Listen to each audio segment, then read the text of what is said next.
Good evening, everyone, and welcome to Friday night. Thank you guys so much for being here tonight. And we've got a big crowd piling in here right now. We've got a great show planned for you guys tonight. And we got a really, really special guest. And I'm so excited that he chose to be with us on a Friday night. And he's coming all the way from the UK. And we appreciate him being here. And we're going to bring him on board right now. And there he is, Mr. Michael Eakers. Michael is XP Metal Detector's community manager, as well as an XP ambassador, all the way from the UK. Michael, thank you so much for being here with us tonight. Yeah, thanks a lot. Thanks for inviting me on, Brian. It's a pleasure as always to be in your company. So let's make it a great show. Oh, it's going to be an awesome show, and we appreciate him taking time out to join us tonight. And as always, we're going to bring in Sasquatch himself all the way from North Carolina. And we've got Mr. NC Relic Hunter, Mr. Michael Coley is in here with us. And we appreciate Michael being here tonight. Hi, guys. It's only me again. Yeah. It's only Michael. We got Michael 1 and Michael 2. We're going to call it UK Michael and US Michael. Is what we'll just say it's only us again. And then it's only us again. Yeah. So this should be a great show. And again, we've got a lot of people in here, and they're really excited, Michael, that you joined us tonight. So we always give a few shout outs here for everyone in here, and we'll try to go through them real quick. And then we'll start taking some questions, talking a little metal detecting. Michael's going to tell us a little bit about what's going on with XP, and we're going to talk about some of his metal detecting adventures as well, and anything metal detecting related. We're going to get into all that good stuff as we go through tonight. So thank you guys for being here, and thanks for joining in. And we're going to start with Mr. Old Pelon. Says good afternoon, Brian, Michael, and Michael Eakers. Thank you, Old Pelon. MD Forecast says everyone sounds like a great show tonight. It's going to be a good one, MD Forecast. Thank you for being here. Tex Kinsey will be back to check it out. He says, go Kansas City Chiefs. There's NFL football tonight. And not the kind with the black and white ball, Michael. It's not that. So Mr. Tesh Ridge Digger is in here. He says, hi, everyone. Glad to have him with us tonight. Mr. Chris Ingles in here. Good evening, Chris. There he is, Mr. Digging Daryl. Glad to have Daryl with us tonight. As always, a great supporter of our channel, Lost Soul, all the way from Maryland. Glad to have Lost Soul in here.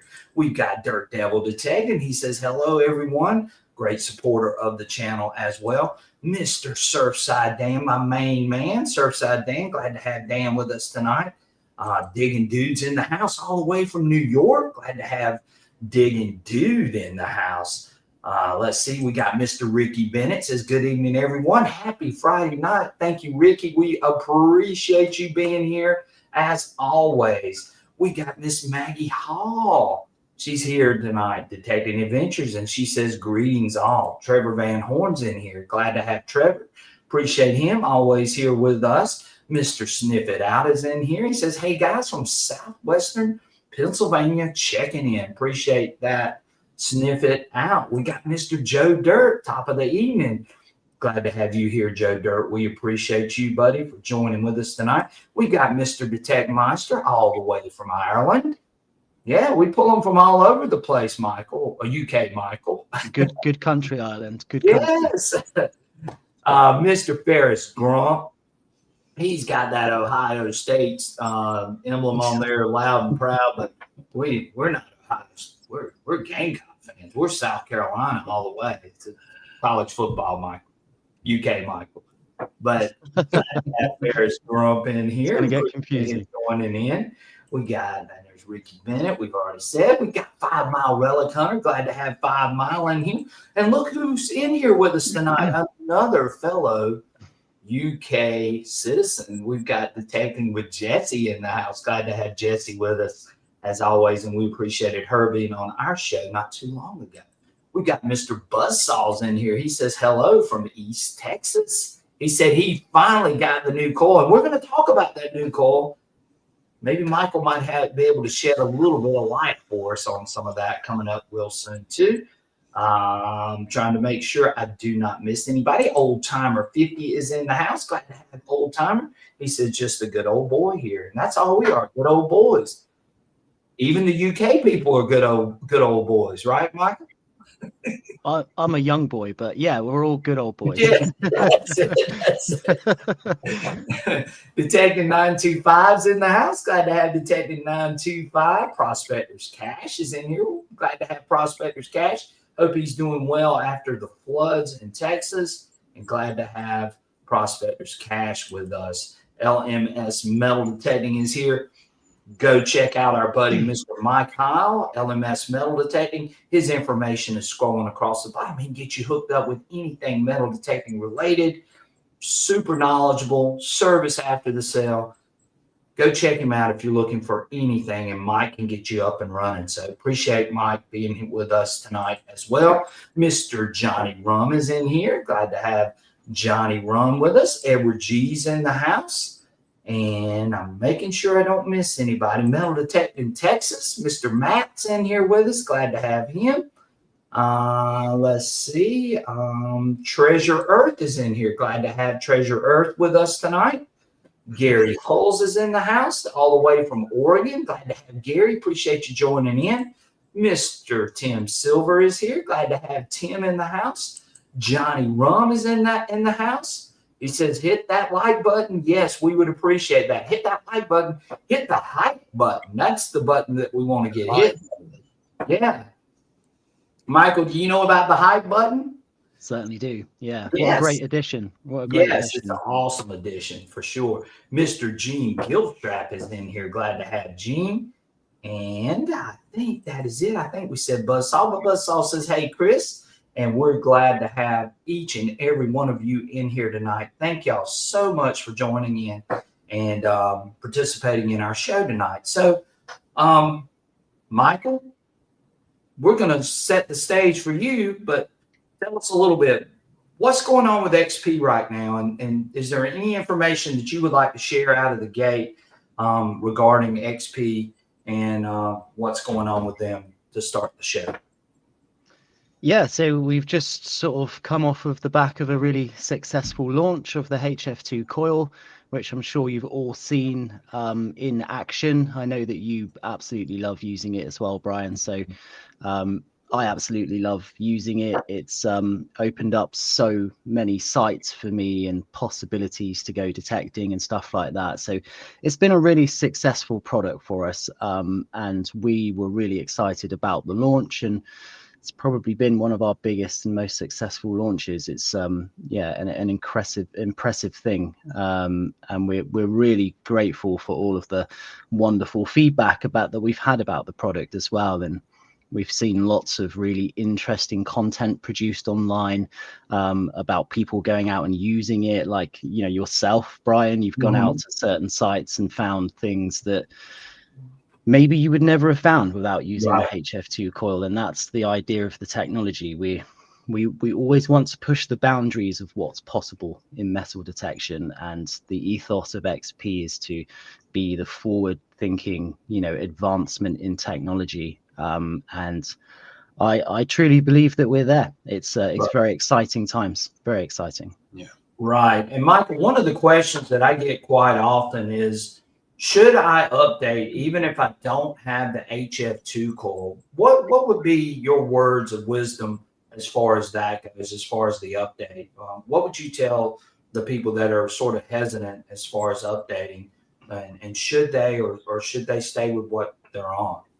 Yeah, it's a question I see a lot, and I can understand why.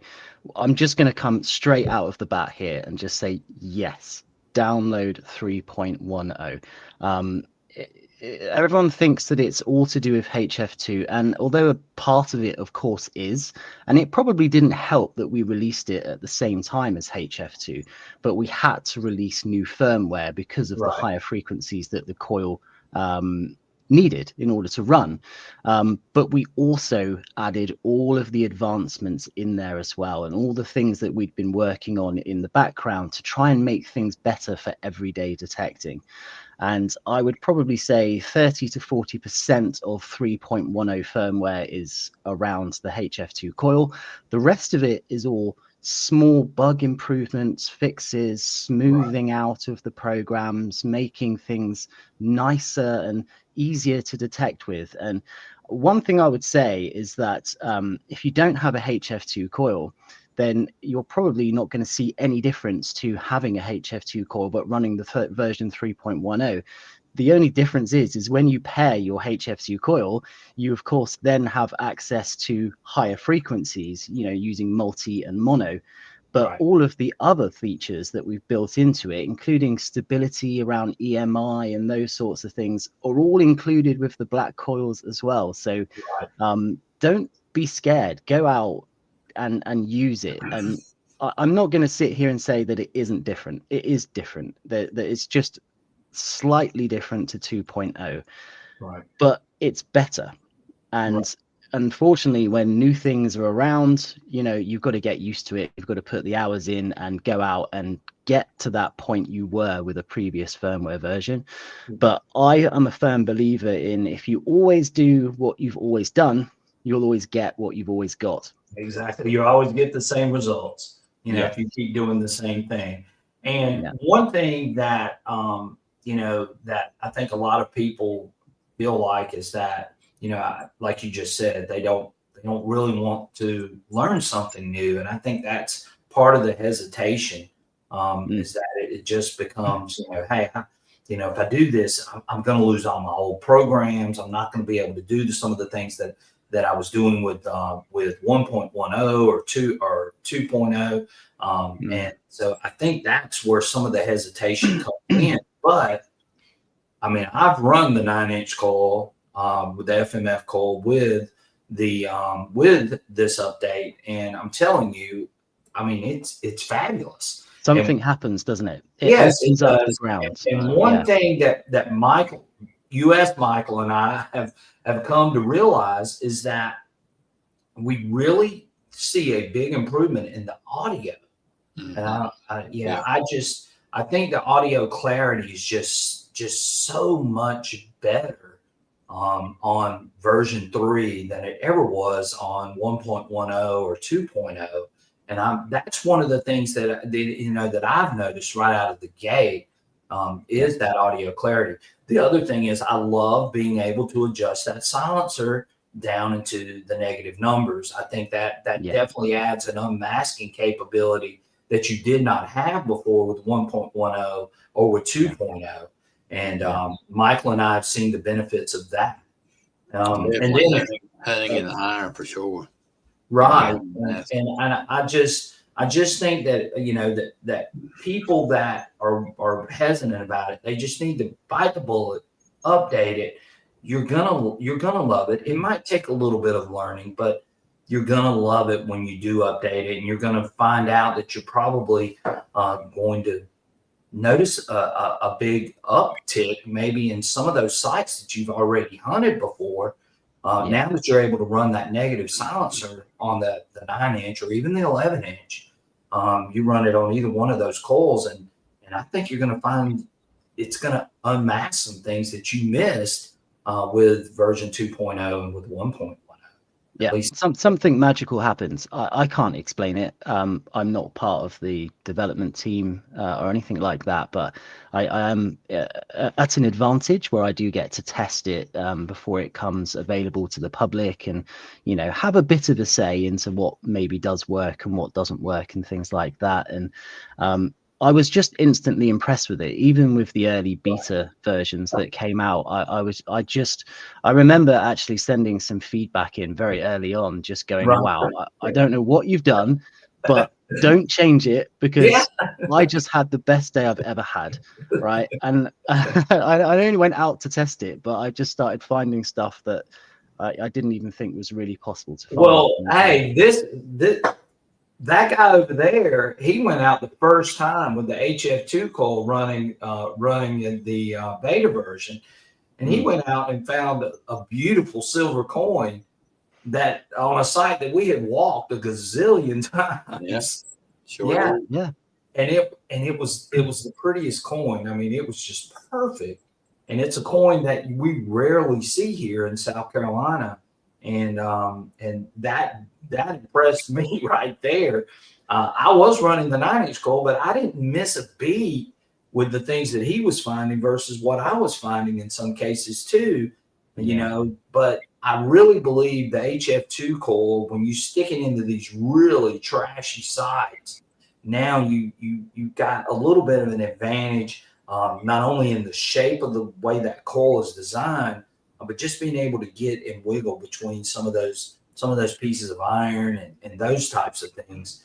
And I believe that's where the magic is taking place, because you finally got a smaller coil that you can sort of manipulate between. And that coil is very stable, running around as far as EMI around houses and mineralized soil. It's extremely quiet. Do you know that's a really good point, actually, Michael. If you've used the HF2 yet, you'll know this instantly. And if you haven't, then I guarantee you, when you do eventually get your hands on one, because they are coming, I know that question's coming too. Yeah, so we're going to get to that. But when you eventually use one, I guarantee the first thing you will notice is it's just so quiet. It's so stable. And I bet each one of you here has had to check that it's on.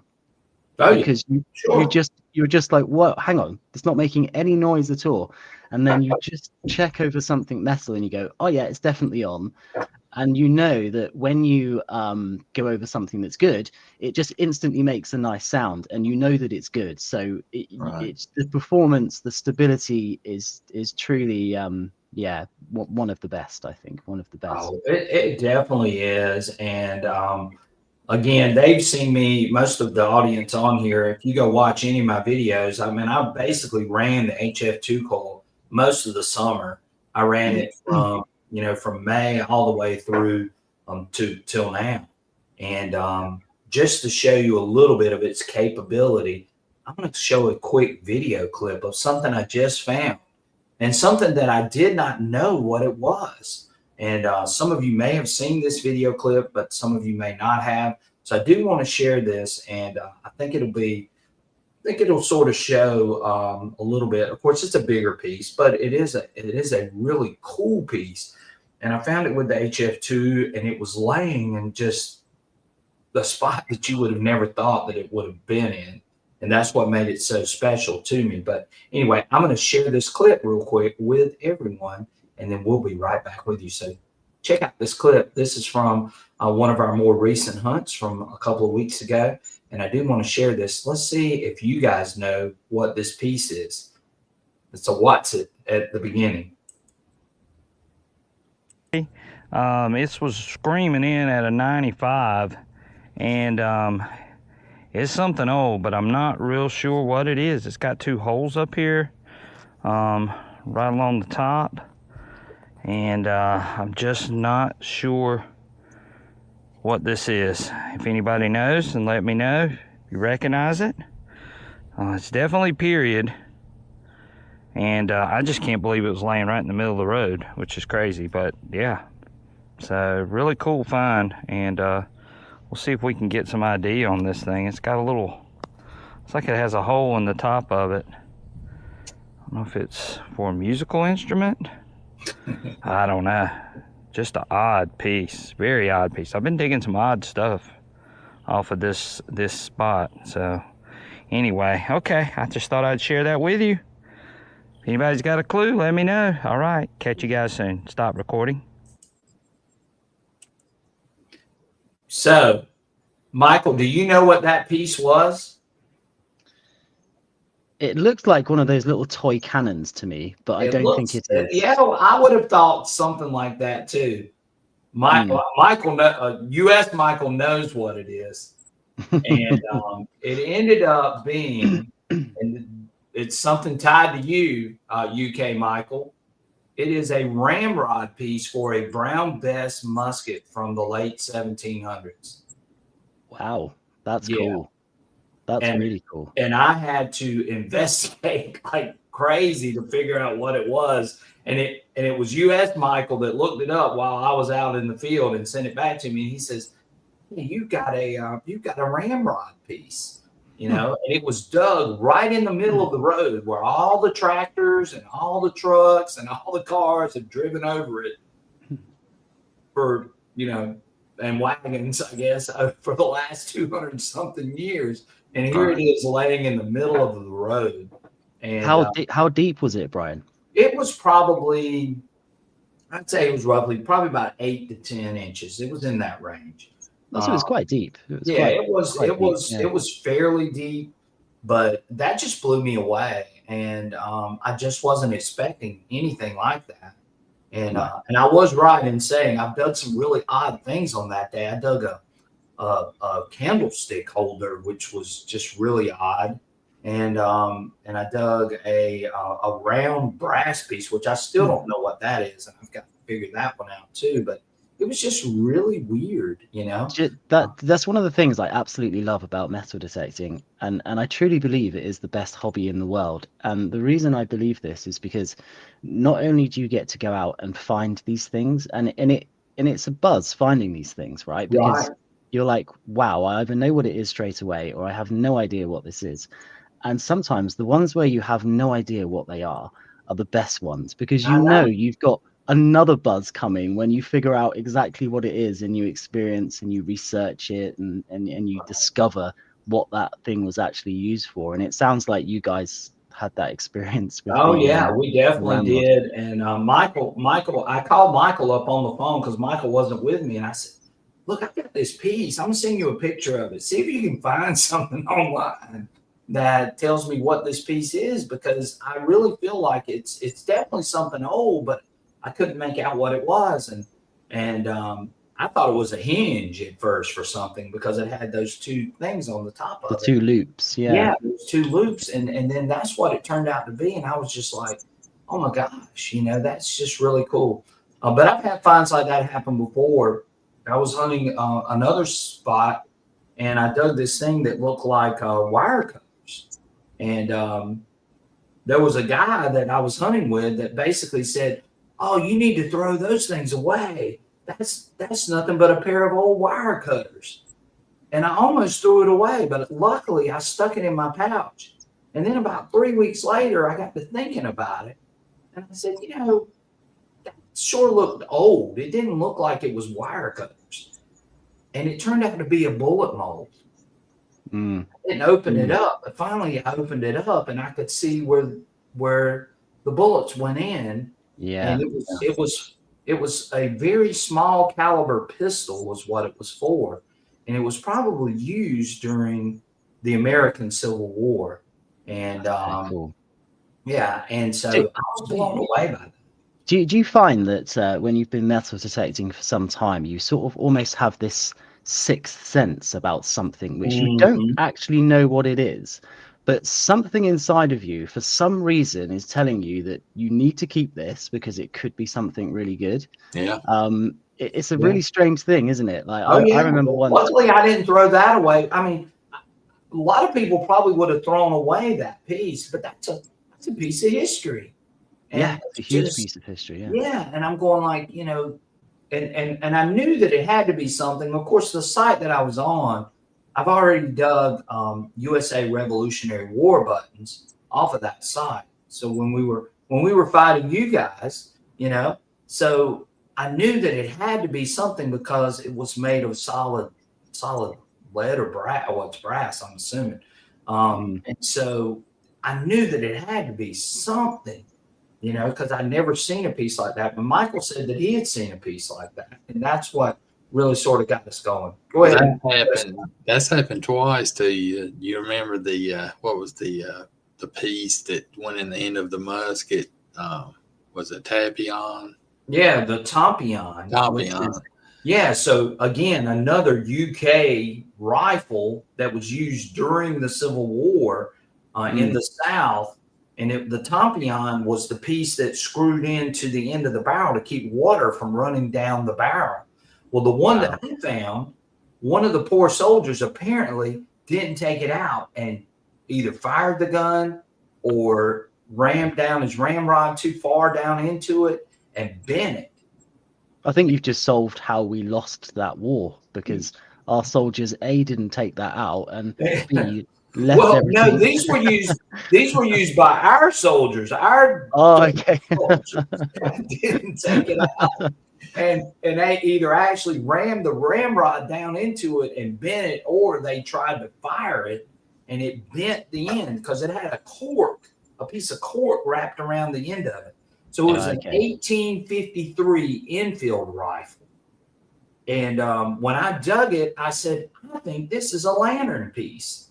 Well, it wasn't a lantern piece. It was an 1853 Enfield, which once again had been imported from Great Britain to the South to fight during the Civil War. Right. And that was a piece of that rifle. And I did not know what it was. And I almost threw it away as well.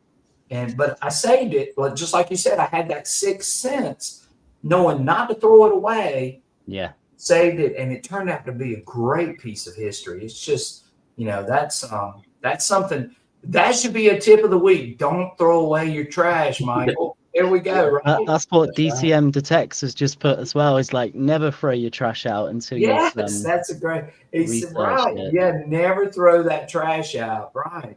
But actually, just to do a bit of a 360, going back to the 3.10 software or firmware. There's actually a story from today. So I went out today to do some filming, and then this afternoon I had a couple of hours spare, so I went sort of detecting with my friend, and we'd sort of picked an area of the field which we were going to do each, and he was using the DS2, but he had 2.0 because he is one of these people that's like, oh, it's new, I don't want to touch it, it might be broken. And I obviously had 3.10, and we were detecting, and he gave it a couple of hours and he didn't find much, a couple of buttons, nothing major. And he left early, and I stayed for an extra hour, and I thought I would just go over the same patch he went over.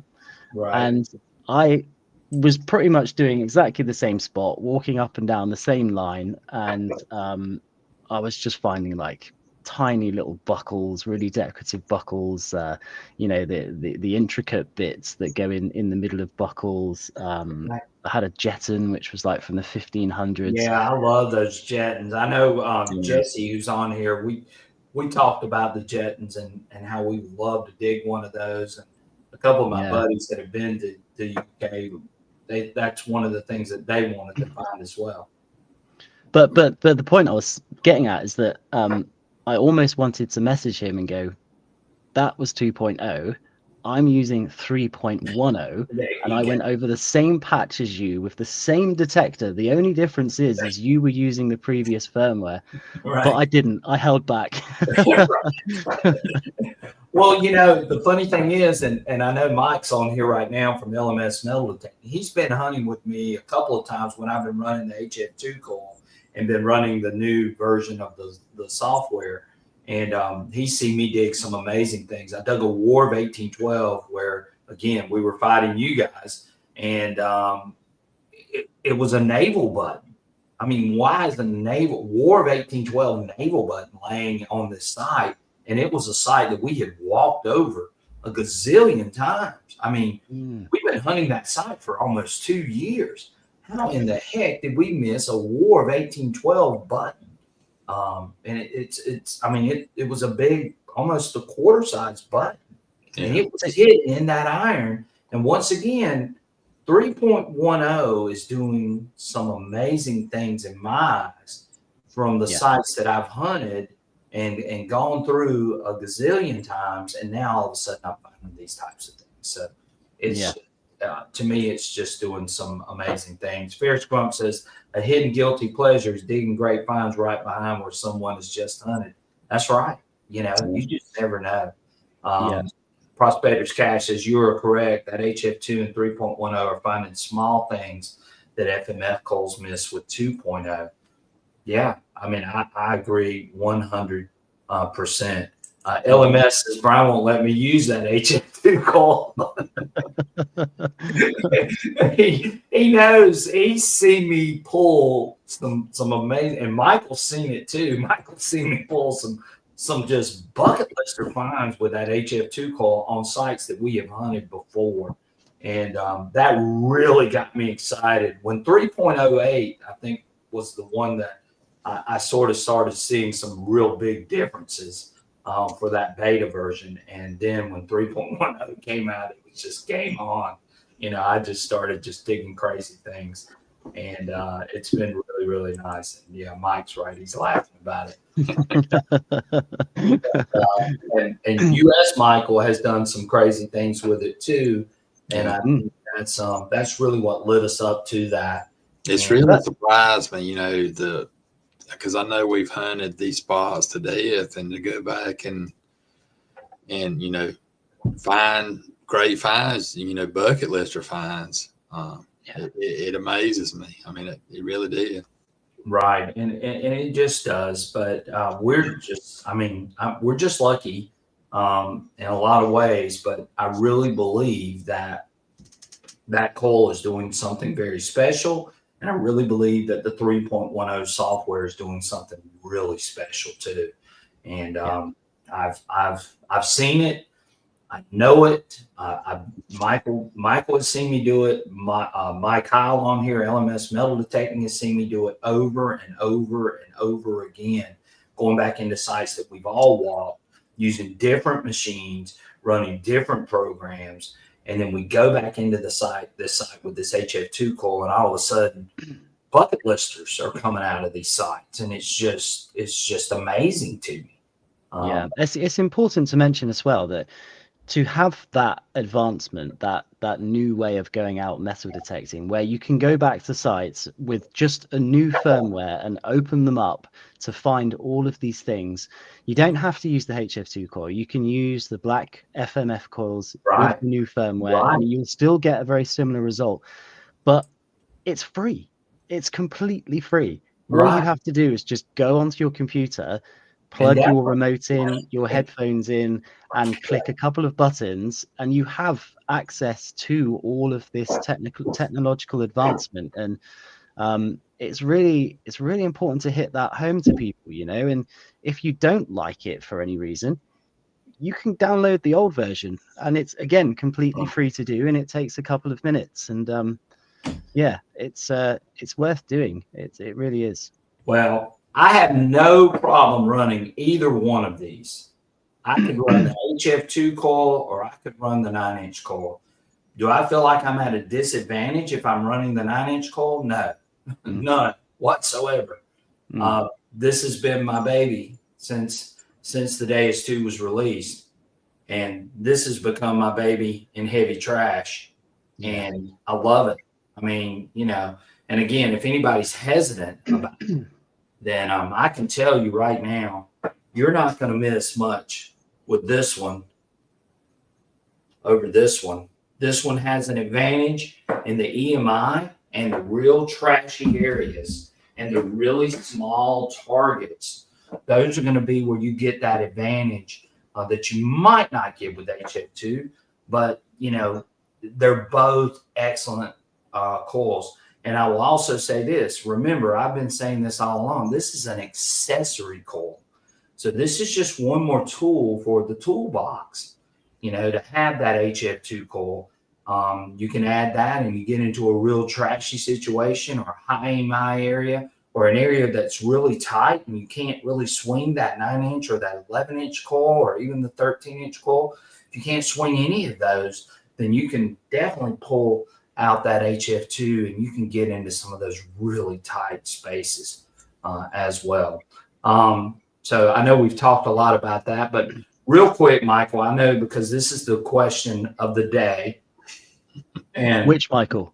UK Michael. Okay. You sure you don't want to take this one, American? Yeah, well, we'll let US Michael take it too. I mean, I'm sure he can try to answer, but anyway. So a lot of people are asking, hey, when is the HF2 coil going to be here in the States in a little more supply than what we're getting right now.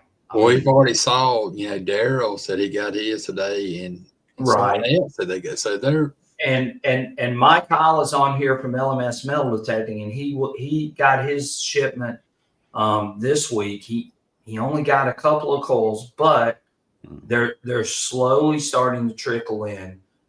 Just give everybody a little bit of information on what you know and what they can expect. Yeah, of course. So we are fully aware that the demand for these coils is huge. Okay. We know that people have been waiting for them for a very long time since we released them. We are aware that people were pre-selling them before we'd even launched the coil as well. So some of the factors are out of our control. We are making them as fast as we can.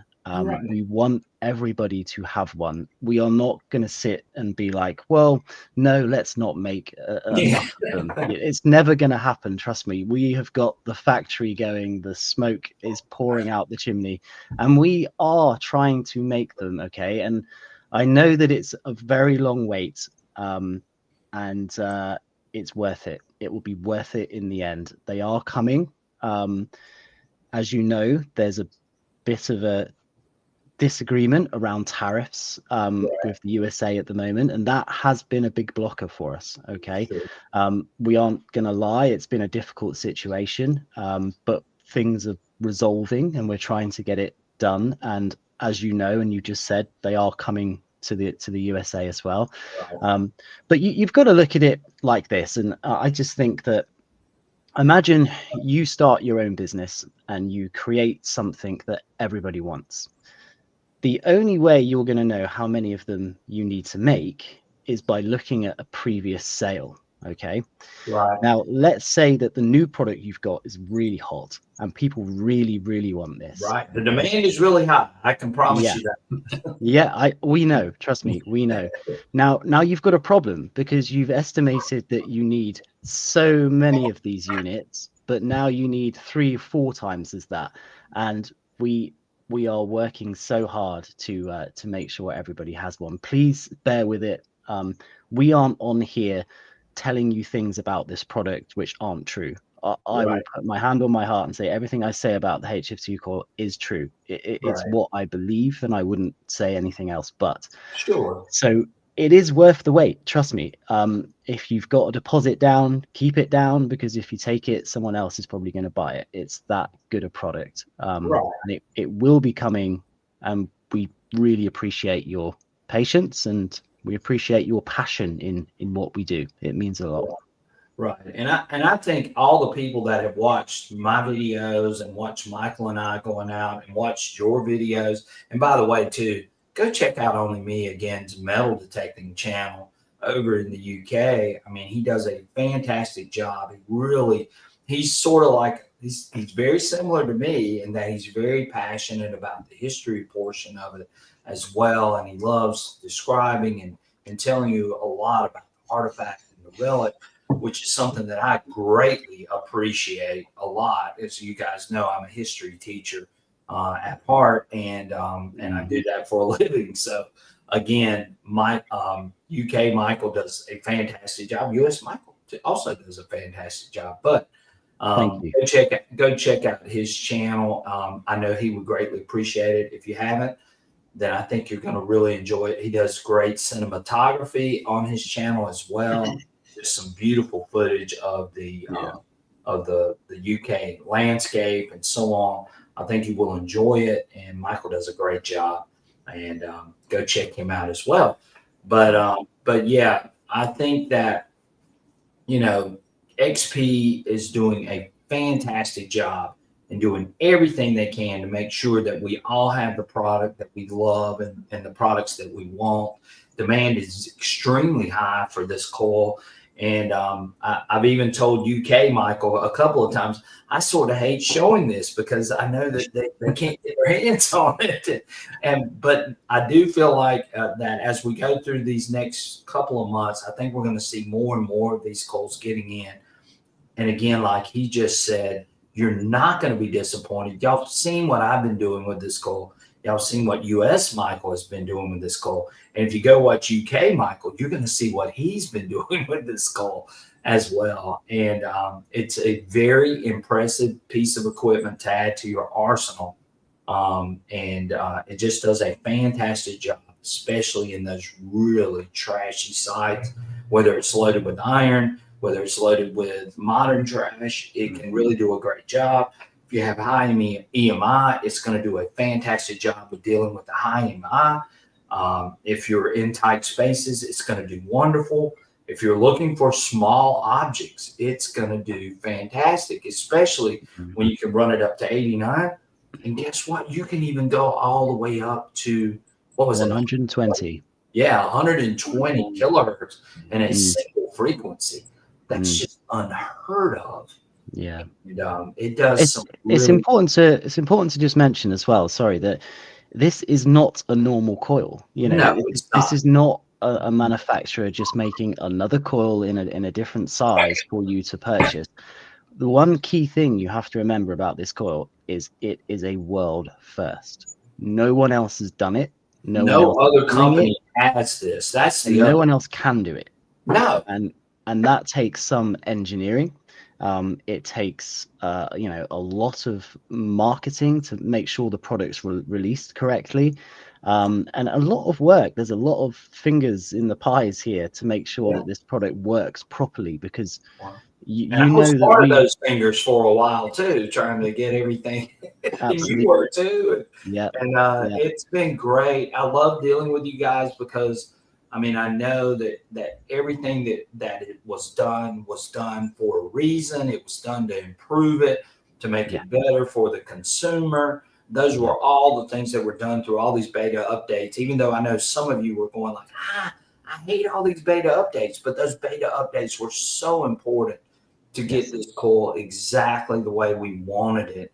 And sometimes it takes releasing it and then putting it out there in the wild and maybe doing it in sort of increments of how it's released to get those things right. And I appreciate that 100%. While there were some out there that were criticizing and attacking, we were out there slowly, meticulously going through the motions, getting those things right to make sure that everyone got a great product. And I know that that's what XP did. And Mike just released something too. He says update on his waiting list is coming on Monday. He says he's got some coming tomorrow. So there we go. So again, XP's they're trying to fulfill all of this demand for this coil. So you guys can get ready for sure. Gary Hull says that he is meticulous, and we appreciate that. Brian Thomas says thank you, Mike. No worries. And Mike says, the depth of the HF2 coil. And Mike seen me dig some really deep targets. That's one thing that I've really been impressed with. I have too. I've never seen a coil of this size have the depth that coil has on our soil. Now, it may not work as well on some other types of soil, but in our area, we get maximum depth. And I mentioned that off camera before we started the live stream, and it definitely did that. Brian Thomas says, UK Michael, are you guys still working on firmware, or is 3.10? That's it right now, right, Mike? Yeah, I can confirm that that's the excuse me, that's the final version. We're not changing anything else unless somebody spots something that we've missed. That's going to be the final version. So if you ever wanted to upgrade, do it now, because you're going to have all the features necessary, and that's going to be a staple now for quite some time, I would imagine. Right. I think 3.10 is a home run. I think they got everything right. I think they did the right thing by going through these beta updates, getting this stuff ready, testing it out, sending it out in slow increments to make sure that it was done right. Getting feedback from some of the testers like myself and like UK Michael and US Michael and all these other people that got these calls a little bit early. I think that was the right thing to do. And, I know some people didn't like it, but I believe that it was the right thing to do, and it made us get a better product because of it. That's just my feeling on it. Yeah. And I think all feedback is good feedback, if I'm honest with you. Exactly. You can't have bad feedback when you're releasing beta products and a new coil. We listen to absolutely everything, because the product is going to be the best it can be with the more feedback that you can get from it, right? That's the whole idea of it. Exactly. UK Michael. So Detective Jesse says, what depth does it go? Well, Jesse, I can tell you, I've dug targets up to 10 inches, in some cases even deeper if they were larger targets. But some of the smaller targets, I have gotten at least 10 inches or more. And then on the bigger targets, I have gotten up to almost a foot. So I can say that it definitely has the depth in my soil, but my soil again is mild, it's sandy, it's neutral, it doesn't have a ton of mineralization, but it really does a great job in our area. And that's just blown me away. I just never expected a coil to hit this deep as this one does as well. And also the size of it as well, right? So that's the thing as well. When you pull it out and it's that deep, you're going, this is going to be something big. It's going to be something big. And then when you pull it out and it's something like this small and it's that deep, and you're like, how is that even possible? Well, there's a couple of, if you go back and watch a couple of the videos that I've done and where you see me do the full dig, you will see in some of those cases that those smaller targets were fairly deep. And you're like going, oh my gosh, I can't believe that it hit it that deep. And it's just crazy. Surfside Dan's got a great question. UK Michael, tell Deus management they need to make a stubble coil cover for their coils. I can't find any in the US to bring with me on a trip to hunt. I have got the best tip for you, Surfside Dan. And there you go. I don't want to steal US Michael's thunder here, because he's the tip of the week guy, right? He is. But I'm sorry, but this has got to be said. So I do this all the time in stubble, and it works so well. Okay, so what you want to do is carry with you a little bottle of like vegetable oil or sunflower oil.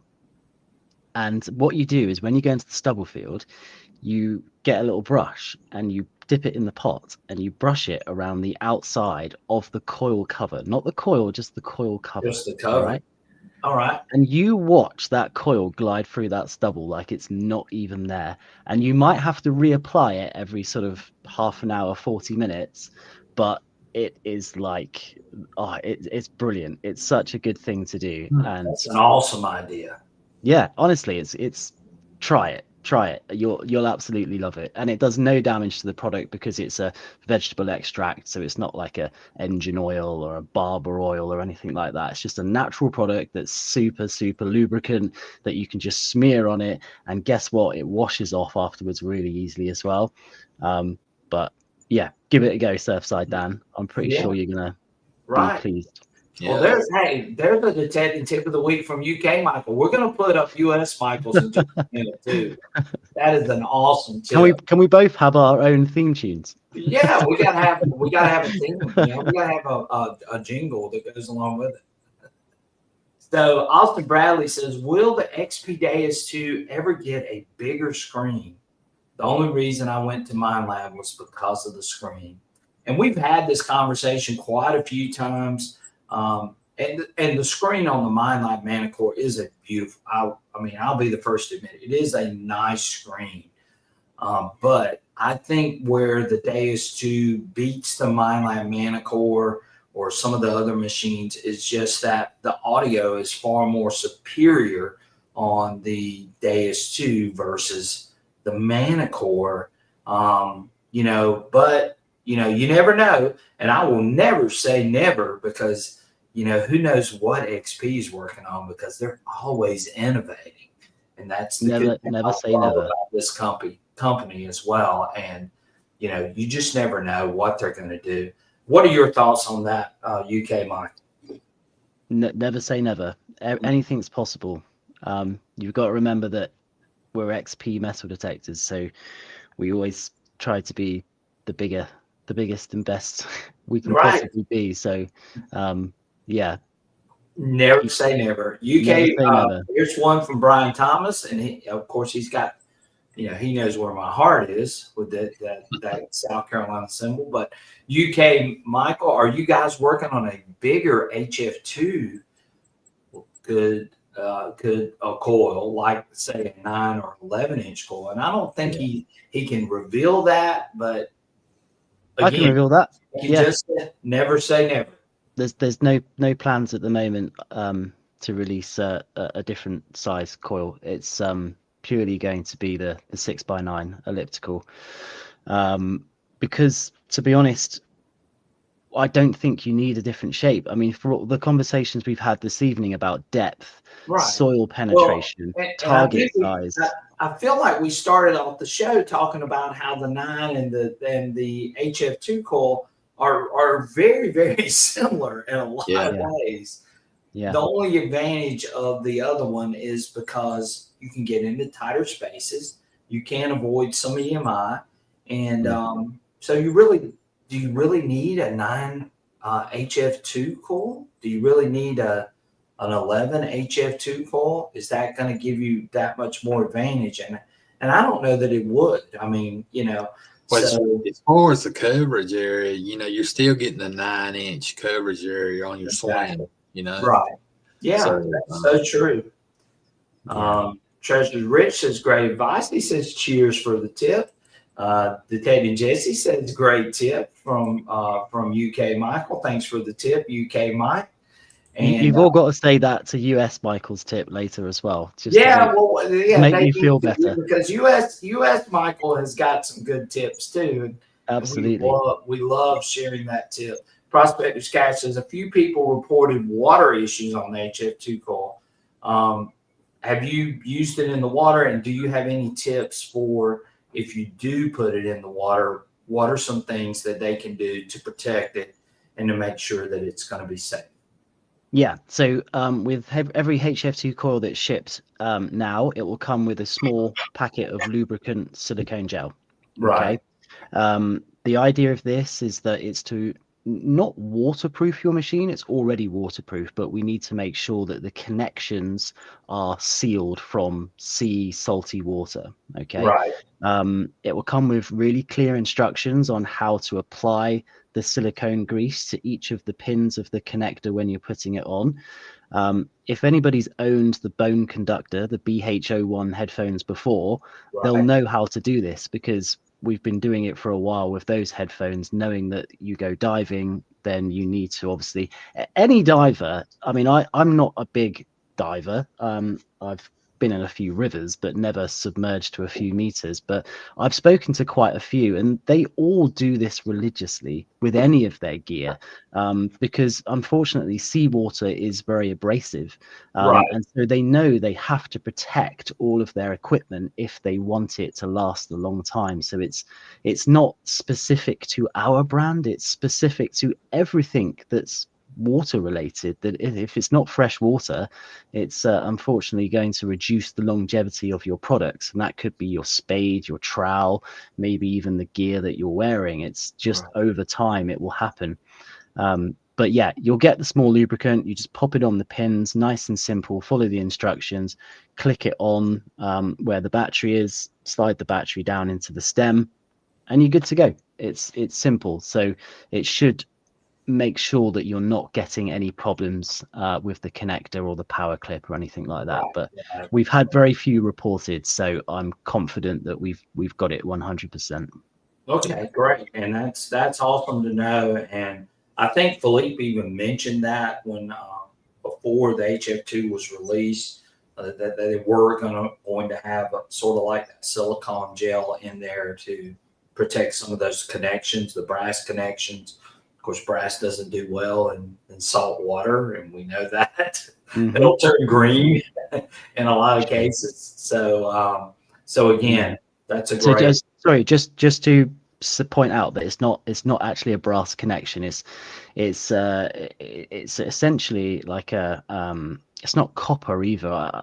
I'm not going to lie, I've completely forgotten the name, but it is completely immune to seawater, and that's why really? we use that Okay. product. Yeah. Well, it looks brass. It does, yeah, but it's not. But the thing that we're actually protecting is not the actual clip itself. It's just the connection between the power and the battery, and that's what we're trying to make sure is sealed, so that the idea is that you don't want to be 10 meters below sea level or the surface level, and then suddenly realize that your battery is not connected properly because for some reason the waves or the currents have knocked it out of line. It's much more difficult to do it when you're submerged underwater than it is to do it when you're above the water. So if you get prepared before you go under the water, then you know nothing's going to happen when you're down there, and you can go diving, detecting without any problems. Yeah. All right. Oh, good. And we don't want to keep you too much longer because I know you got some other things going on tomorrow. But the Tech Meister has a question for you. He says, UK Michael, have you used the Extreme Hunter? And he did a video, I know, with the Extreme Hunter. Give us your impressions of the Extreme Hunter and what you think as far as that goes, real quick, Michael. So the Extreme Hunter is a twin box deep seeking metal detector. It uses like really low frequencies and able to go under the ground really deep, and you can go silly, crazy depths under the ground. I mean, 3-4 meters. It really is. God forbid anyone finds anything at that level, because you are going to be so tired digging it out that you're probably. That's why I have US Michael. I'm gonna make him do the What do you think the new tone option, Michael, on the Pulse audio? Yeah. So Pulse audio was taking from the premise of pulse induction technology. It's not pulse induction technology, but it emulates pulse audio, which is the same type of audio that you get with that technology. And it's a very popular way of deep seeking detection, because it gives you much better audio feedback from the targets that you encounter. There's nothing wrong with the current audio range inside the Extreme. It's just that a lot of customers do prefer the pulse option. It's a bit like with pinpointers. Some people really don't like the pitch mode because they're so used to the beep associated with other pinpointers. So we give them options to make it more familiar with them. It's a great tool. I love the Extreme Hunter, and there's a really cool thing about the Extreme Hunter as well, which some people probably don't know, but it has the ability to also pick up variations in the geology of the ground. And it does this by using the threshold setting within inside of it. So the threshold setting is an option that you can change within the custom settings. And all it basically does is applies a hum in the background, which we call the threshold. And you can change the volume of the threshold so it's really loud. So it'll be like, or lower, where it's just in the background.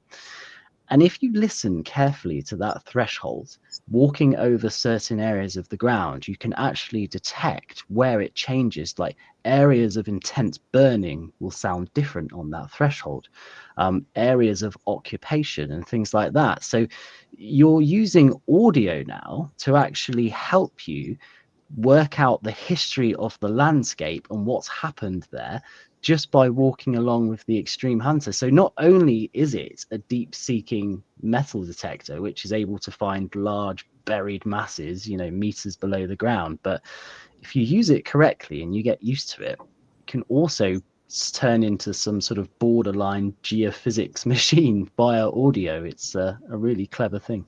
Yeah, I mean, I've used the Extreme. I've gotten an Extreme. I'm just trying to find the perfect site, and I believe the site that I'm on is a great site.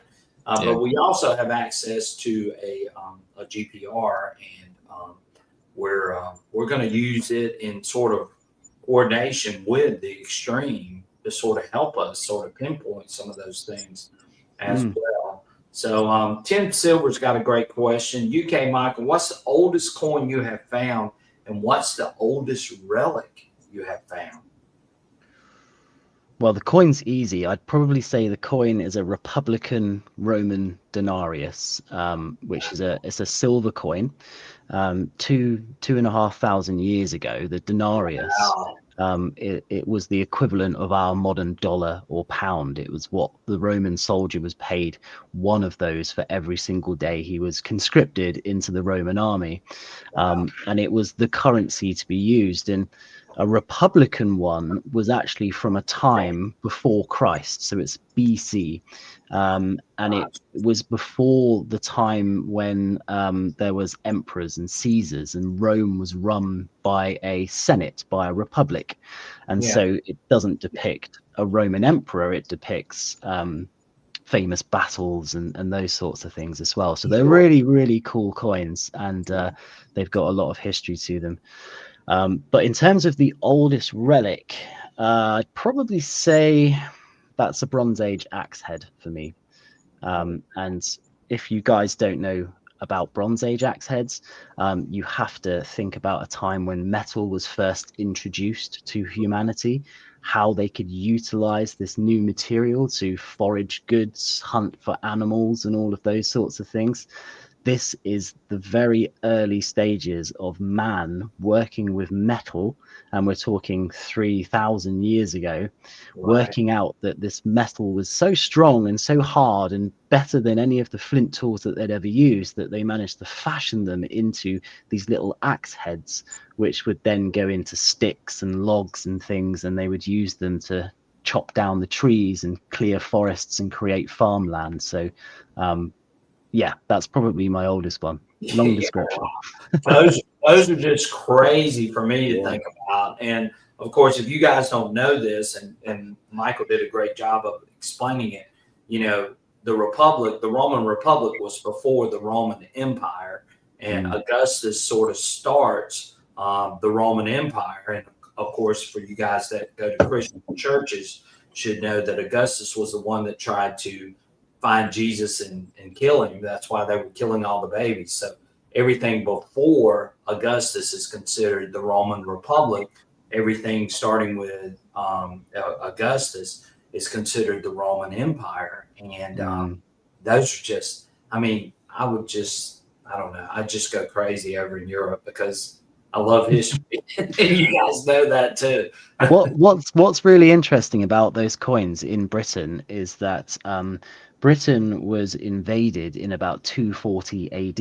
Right. And the Romans were the only group to invade Britain and be able to, but they really didn't conquer Britain. That's why they built Hadrian's Wall, was to keep, because they couldn't control the Scottish that were coming down and attacking them. That's a topic of great debate, actually. Yeah, really? Because some people believe that they built the wall to keep them out because they were ravenous, barbarians who they couldn't control, and money meant nothing to them. Other people thought that they just were these people that they didn't want to deal with anymore or see, so they'll just shut them out, and we don't really want to colonize them. But sorry, just going back to the Republican denarius, and this is something I found out much later after finding it, and it didn't really occur to me at the time when I found it, but the coin was minted BC, and the Romans invaded Britain in 240 AD. So that's probably about 260 years between the time that it was minted and used and it landing in UK soil. So that poses two questions. Did they use coins for a very long time? That means now you would have $1 or whatever in your wallet, and you would keep that for 260 years through generations of your family. Very unlikely. Or, and this is the really interesting thing, did they send them over to the Celtic tribes that lived in the UK as bargaining tools to get their gold and their trade and buy their loyalty, and that's how they ended up here? So they're really cool in terms of the story that they tell. Right, that's just amazing stuff. Amazing. Michael, and I really appreciate you sharing all of that information. Last question, and we're going to let you go because I know it's getting late over there, and guys, it's almost 2:00 in the morning there. So I know he's getting ready to go to bed. He's got a big hunt tomorrow. But last question, Tim Silver wants to know, UK Michael, have any of your finds been kept for museums, etc.? I know there's a process with significant finds in the UK, and I know Jessie shared that with us on our last show that we had with her. And I know a lot of people are interested in how that process works. Can you share that real briefly? And then we're going to let you go because I know you're ready to get out of here. And I know you're excited about going detecting tomorrow. You guys can tell he's loving what he's doing. And I do love what I do. Yeah. Yeah. And that's what we love about him, is that he loves the history. He loves metal detecting. And that's what makes him such a prominent influencer, YouTuber, and a great ambassador for XP is his passion for the hobby and his passion for metal detecting. But share with us real quick, Michael, a little bit about, have any of your finds been kept by museums? Yeah. Well, before I do, I just want to say thank you for that, Brian, because that was a very endearing thing to say. And I fully agree. The second thing is, so in the UK, there's a thing called the Treasure Act, and what that basically means is that you're free to go out metal detecting as long as you have the permission of the landowner anywhere you want. If you find something that's made of precious metal is gold or silver, and it's over 300 years old, then it's classed as treasure, and therefore it's owned by the Queen or the King now. And that means, of course, that you don't own it, they own it. It has to be declared as treasure, and you get a finder's fee. But there's caveats to this, because it also, I mean, the rules change all the time, so you have to keep up to date with it. But if you find 2 coins that's in the same field, it could be classed as a hoard, because if they're 2 coins of the same date, they could have come from the same source. Therefore, it could actually be, put there for a certain reason, and therefore it might have a bigger story to tell. So that's instantly treasure. If you find a silver coin that's 300 years old, that has a hole in it, it could be classed as jewelry, and therefore it's treasure, because someone would have worn it from a pendant or a necklace. So now you're going, okay, this has got a hole in it. This could be treasure. It could not just be a single coin find. You don't have to declare single coin finds. It's only if you find 3 or more in the same field, or 1 with a hole in it. Yeah. So there's caveats to the rules, which you always have to be aware of. So that's kind of the deal. And then what happens is you take it to these local authority people. It's, I guess, like your equivalent would be taking it to the local museum. That's kind of what we do. We have a specified person for each county in the UK, and they get paid by the British Museum to basically look at everybody's finds. But they don't just look at metal detectorist finds. You could be somebody who's digging your garden and you discover something really cool. It's their job to go out and look at it, tell you how old it is, and tell you if it needs to be logged or handed into a museum or whatever. And then what happens is they'll tell you if it's treasure. If it is treasure, and it's valuable historically, you'll get a treasure certificate, and it's a piece of paper that says, great, we've now handed these things in. This is how many of them they were. This is how old they are. This is the place where you found them. This was the type of soil you found them in, and you were metal detecting when you found them.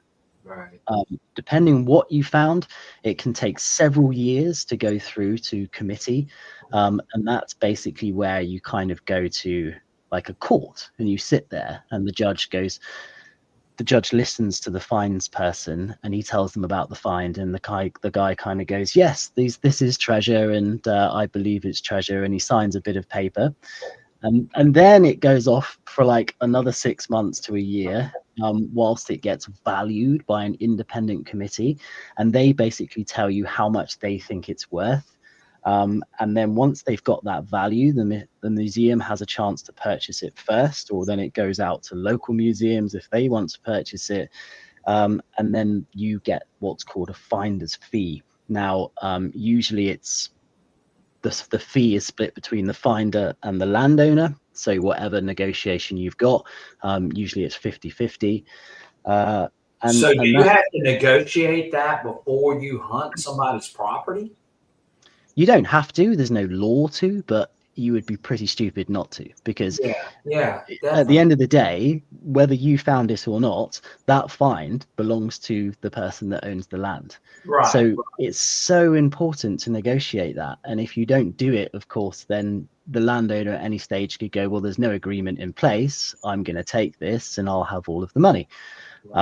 It doesn't really happen, if I'm honest. Like, people aren't really that zealous about their finds and their land, and they want you to come back and find more, so Right. they're more likely to do it. But always get an agreement in place. It's Sure. always worth doing. Yeah.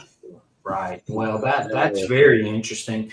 Of course, I don't know how much you paid attention, but of course, I'm a person that believes strongly in the history, and one of the things that I do is I give the finds to the landowner. I don't personally keep a lot of those finds because I believe that history should stay where it was found. And that's one of the things that I do in a lot of these situations. Like you guys just saw me dig that ramrod piece. Well, that ramrod piece is going to go to that landowner. It's his land. He's allowing me the opportunity to hunt that land and metal detect that land. And I'm all about more about the finding and the history than I am about keeping and collecting. And that's one of the things I pride myself in. Whereas I know that there are some on YouTube and other places that are basically about collecting and or either taking it and selling it. And I'm just not that person. I'm a history teacher, and I believe that history is very important. I believe every piece of property has a story to tell, and I want that story to be able to be told. And so I tell that story through the videos, but I also want that story to be able to be told on the property where it was found and know where that stuff came from on that property. And so that's one of the things I pride myself in. Well, I think there's two different people that do this hobby. There's treasure hunters, and there's history hunters. Right. I'm a history hunter. And you can spot the two a mile off. Yeah. And I know people that are treasure hunters. And that's fine. I mean, if that's what you do and that's what you like, and you like getting the gratification over selling a piece of history, then that's you. But again, one of the main things that we often get into an argument about on here, and I'm gonna let you go, Michael, because I know you're ready to go. But one of the things that we often hear are, the combat between the archaeologists and the metal detectors. The archaeologists want to find and preserve those things. Well, I err on the side more towards the archaeology side of saving and preserving it. At least I'm leaving it right where it was found, rather than it getting even passed off to a museum, And I get why we have museums, because I love going into museums and seeing all these great and amazing artifacts. But I also get the fact that it'd be nice if, every property you hunted was a museum in itself, where people go and actually experience and see these things as well. And so, that's just where I'm at. So just to sort of touch on that very quickly, and to revert back to what I was saying about the treasure process in the UK, there's this thing that they do, and I personally don't agree with it, and I'd like to get your opinion. So everybody watching this, and Brian and Michael's opinion, let me know what you think about this, because I think it's a really interesting subject. So remember I said to you that they would give you a finder's fee, for handing it in, doing the right thing. Okay. So what would happen is, if you found something really, really cool and you did the right thing by handing it in, going through the right processes, waiting the time, and then getting a finder's fee, the fine could be worth, let's just say, $1,000. All right. Okay. You're going to get $500, and the landowner's going to get $500. Okay. And then what's going to happen is that really cool thing that you found is going to end up in a museum where you can go and see it. Okay. But this is the thing I want to know, whether or not you think this is right or not, because I'm sort of not too sure. I think I know what you're going to say, but go ahead.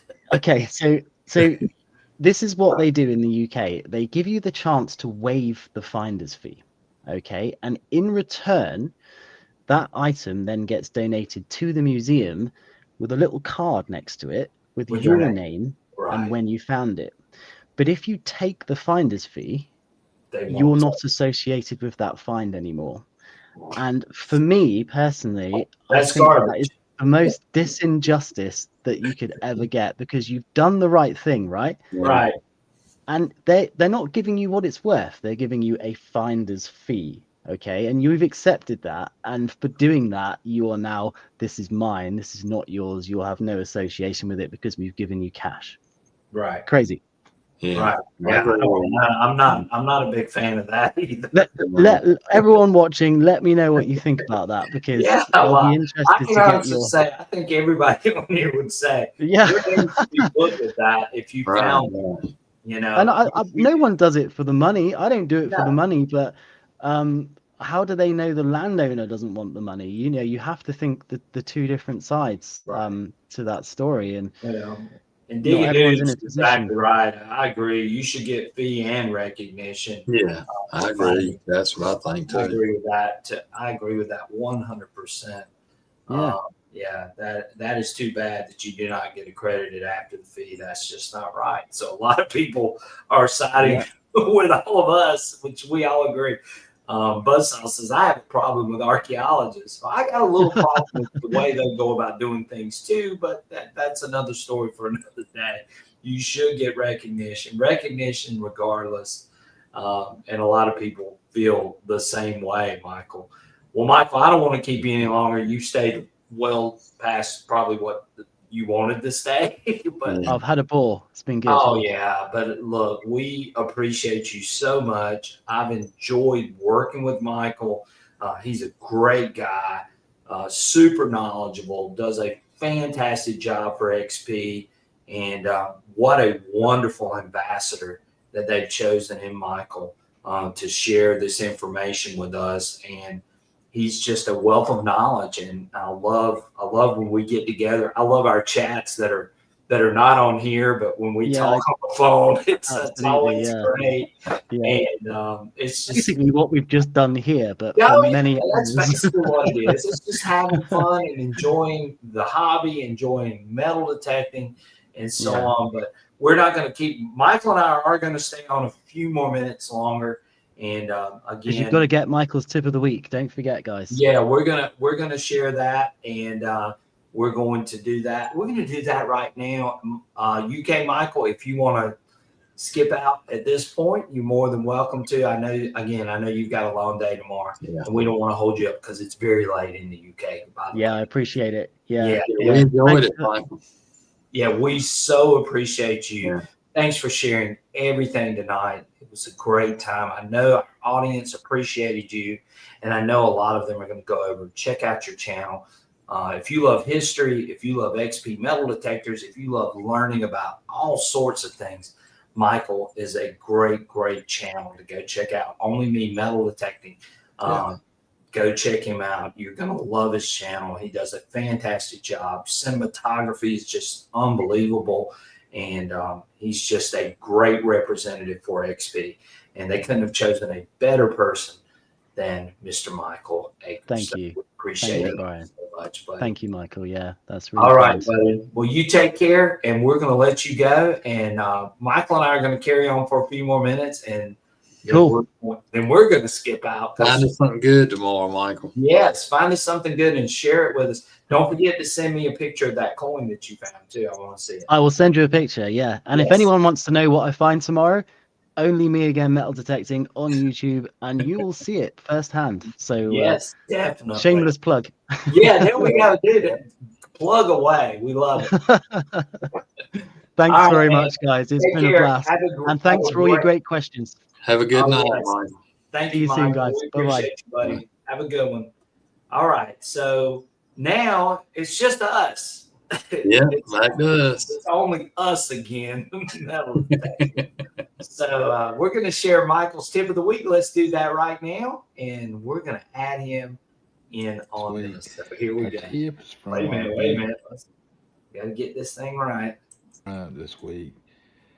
He is a avid beach hunter. He lives on the coast of North Carolina here, not too far from me. But his tip is if you're hunting the beach and you find a lot of sinkers in a concentrated area, lead sinkers that is, then there could be a hard layer there of shell or packed sand there that is trapping that gold as well as those lead sinkers. So you could have a concentration of gold in that area along with those sinkers. So stay and work that area really well.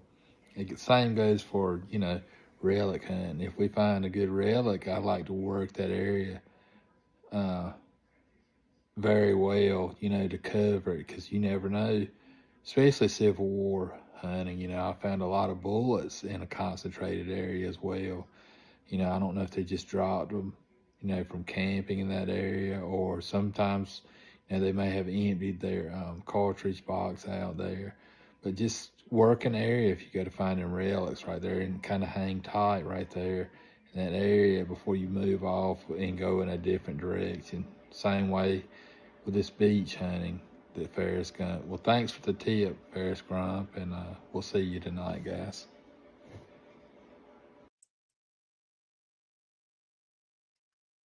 Okay, and that was our tip of the week. Let's bring me and Michael back on. We're gonna take that off the stage, and there we are. And that was from Mr. Ferris Grump, one of our loyal followers and subscribers.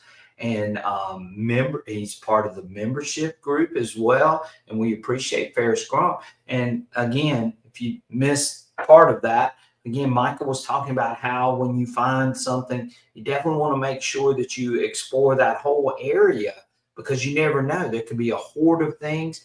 There could be a bunch of things that have accumulated in that area, and you definitely want to make sure that you cover that area very, very well. And Michael and I do that when we go out in the field as well, don't we, Michael? I got wait, there you go, Michael. Go ahead. I had you on mute. Oh, I said if we find something good, we try to go around that area to make sure we got it covered, because there could be more items right there in that one spot. All right. I like Gene Gilstrap's response. He said, I just find lead and more lead in those areas. But again, if it's heavy enough to be lead, then that means that there could also be some gold in that area too, because gold is very heavy too. It's kind of like a natural sluice box. Exactly. Those targets are going to accumulate in those areas. And Ferris Grump is exactly right with that tip. And we appreciate him sharing that tip with us on our YouTube channel. And again, Ferris Grump is a wonderful supporter of our channel. So we wanted to make sure that we shared his tip, because that was a good one, Michael. Yeah. And that's one that definitely a lot of people forget about. We tend to walk away from sites. We find something, and then we think, well, there could be something better even over here, rather than staying in the spot where we actually found something. And we're all notorious for that. And that is a fantastic tip, and one that I know a lot of people would appreciate as well. So great tip, buddy. And that's an awesome tip. Gene Gilstrap says he never gives up. And he's sort of like Michael, US Michael never gives up on a site as well. And Buzzsaw says, great tip, Michael. And Digging Dude says, thanks, Ferris Grump and US Michael, for sharing that tip. So let's see what else we got down here. Techmeister says, are there any ID values on the XP that are the same on the Mine Lab? That Mine Lab's sort of all over the place with the main versus the XP. So those are some targets that you're just going to have to experiment and go over and run your machine over to Techmeister, because there are some differences as far as the numbers go. Right. Yeah, it's a little different. Yeah, it is definitely different for sure. But the Manicore is a great machine, and we talked about that earlier with UK Michael. And I want to say one more time, appreciate UK Michael staying up late and being a part of our show tonight. and he gave some great information, told us a lot about some great things from XP, as well as what he's doing, and we really appreciate him being on here with us tonight. We've got a few more minutes. Michael, anything else you want to talk about real quick before we get out of here? Well, I really appreciated Michael going into as far as the fines, how they handle that in the UK, and that was interesting. I've never really heard it. Somebody's going into that much detail as far as how to report it, and that's pretty interesting. It really is. Had no idea it was that complicated. Yeah, that was pretty amazing, the information that he shared with us. And I was, I didn't know that there was that much involved in it either. And so, but again, that's why we have guests like that are from other places, because we all get sort of stuck in our own little world here in the U.S. and we don't realize what's going on in other places. And I think he was a great guest to have on tonight. And we're going to have more great guests that we're going to try to schedule over the coming weeks as we move into what I call relic hunting season. And I know a lot of you are looking forward to getting out there and finding some amazing things. And I know some of you are going to be getting your HF2 coil. So he sort of, led us into that as well. And we had Mike on here saying that he was going to get in another shipment. So for those of you that are on Mike's waiting list, then you can expect your things going on. Trevor Van Horn wants to know, is there anything new coming from Mine Lab in the near future? Well, we know that Gold Monster is going to be released towards the end of September. So I know that's coming. As far as anything else, we're still hearing rumors, but nothing concrete yet as far as new machine. We've been speculating that there could be a CTX maybe version of a machine, but we don't know yet for sure. And maybe if we get a chance to get in touch with Debbie from Mine Lab, maybe she can sort of fill us in on a little bit of inside information. I know she can't talk about everything, but maybe she can sort of fill us in with that. We know that Nocta's got still talking about their pulse induction. We still have yet to see it, but maybe Nocta has that coming out. I will say this, the Garrett machine, for those of you, if any of you have the Vortex, just released a new update yesterday, and I did download it. And guys, I can tell you right off the bat, big improvement from the Vortex. So if you have the Vortex, the VX9, or even the other models, I think you're going to really like what Garrett has done with this last update. It's got the two-tone setup. It's got where you can adjust the discrimination, where you can go above 39 on those two-tone programs, which I think is great. The recovery speed has been drastically improved. I saw some amazing things with that, and I'm going to probably make a video on the Vortex coming up. But I did see some really good things. And of course, I did work with Garrett a little bit on this last update, and I think they're getting a lot better. And so, if you're someone that's interested in the Vortex, then check out Mike at LMS Metal Detecting. He can get you hooked up with one. And again, look forward to making some videos with the Vortex in coming weeks as well. Detect Meister says other rules include if you find a horde that they cordon off the area you found it in, and only you can detect that area. I didn't know that either. That's interesting. Yeah. Right. Mike says extended to October. The Manicore, Mike's got a really good deal on the Manicore. For those of you that might be interested in a Manicore, you can go check out his webpage, which all that stuff is scrolling across the bottom, or you can just simply give him a call and he can get you hooked up with the great Manicore price that he has right now as well. And again, the Manicore is one heck of a machine. And Michael and I both love using that machine as well as using the Deus 2. Deus 2's, of course, the machine that I like, and Michael really loves the Manicore, but I like the Manicore too, and both excellent machines. So, if you are interested in Manicore, give Mike a shout, and Mike can get you hooked up with a Manicore at a really good price right now while the supply lasts until Mike has to order more. And I know he's probably already ordering more. The 5x8 coil for the Vortex is coming. Mike will have those in place probably next week, I would think, if he goes ahead and places an order anytime soon. That 5x8 coil on that Vortex really works extremely well. Does he get in any of the lighter headphones for the Vortex then? He does have the CS3 headphones for the Garrett Vortex. So if you guys are interested in that, you can check Mike out. I know that he's sold a couple of machines with that CS3. So Mike can get you hooked up with that. If you've got a Vortex and you want to get the lighter weight headphones, then he can definitely get you hooked up with that as well as all the other things. Let's see here. Digging Dude says, I don't remember. How does the Vortex handle EMI? It's not as good as that HF2 coil, I will say that, but it does a fairly decent job, and you can adjust the channels on it to knock out some of that EMI. So to me, it does a great job with handling EMI. Trevor Van Horn, Manicore is my primary, still playing around with the Deus 2. Manicore, again, is a great machine.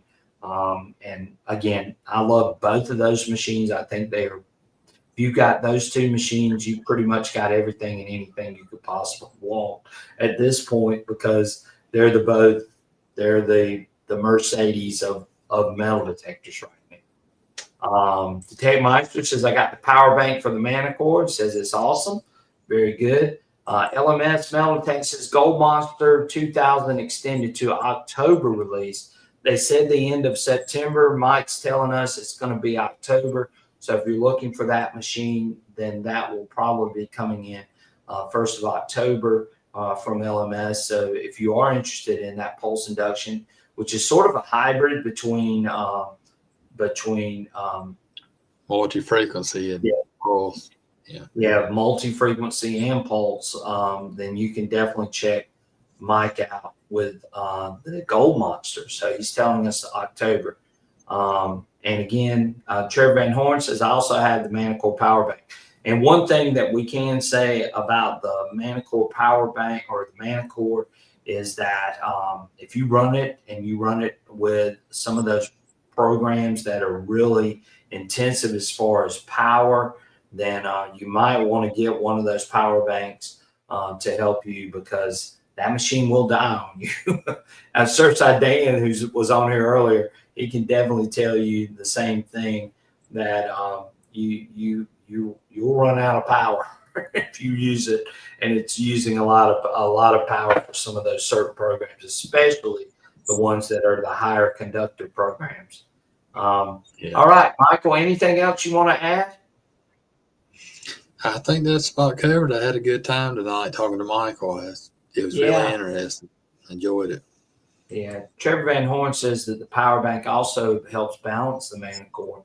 Right. I don't have a problem with the 9-inch coil on the Manicore. I think it's pretty balanced with that 9-inch. Now, with the 11-inch, probably having that power bank on it would probably help balance it a little more too. So, yeah, I can definitely see that. So thank you, Trevor, for sharing that.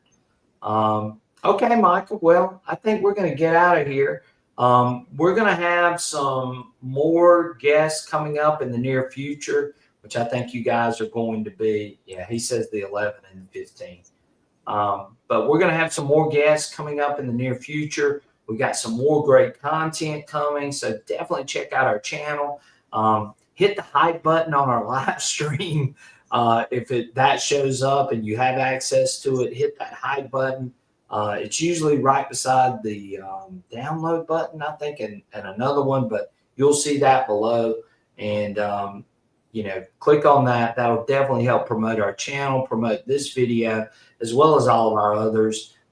As long as they're not more than 7 days old, then you can use that hype button, and it definitely helps us out. with the You algorithm. only get 3 hides per week. Yeah, you only get 3 hides per week. So if you like what you're seeing on here, you like these live streams, you like the content that we put up, you like the guests that we have, you can support us by simply hitting that.